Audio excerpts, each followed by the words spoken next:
Now, calls for gender equity persisted as the world marked International Women's Day.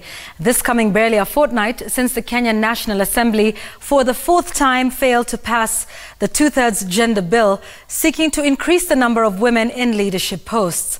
Chemtai Goin reports. Balance for Better is this year's theme for the International Women's Day.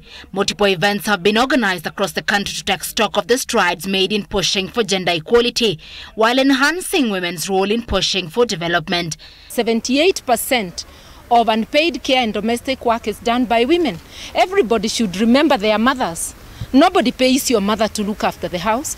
If she's looking at the family business, it's your father who takes the money. And when you are asked whether your mother works, you actually answer in a very funny way that my mother doesn't work. But the elephant in the room is the quest for the gender bill, which 4 times has failed to garner the requisite numbers to pass in the National Assembly. In Kenya, a largely patriarchal society, the public is yet to fully appreciate the role women have in leadership. That we have tried to ensure that the two-third gender rule is passed, which is a constitutional requirement. Many attempts have been made, but I want to tell the women of Kenya that it doesn't matter how long it takes. This two-third gender rule will one day be a reality in our lifetime. The government has not done enough.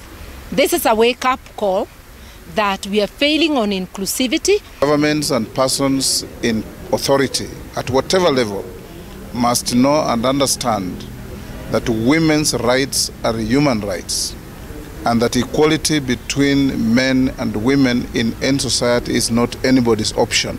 While women are the majority voters, they still opt to elect their male counterparts. Despite the hiccups, there have been some gains. In 2013, President Uhuru Kenyatta's first cabinet had 6 women.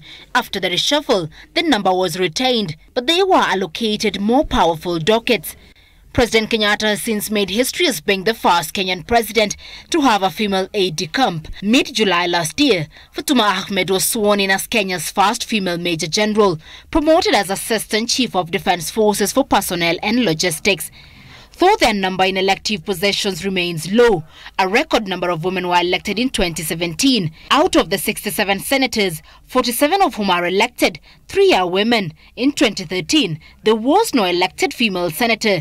In the National Assembly, there are 75 women, 22 elected, 6 nominated, while 47 women representatives elected in the spirit of affirmative action. Even as attempts are made to bridge the gender disparity, girls still have several hurdles to overcome, including issues of female genital mutilation, early marriage, and poor access to education, among others. Chemtai Goin, Citizen TV.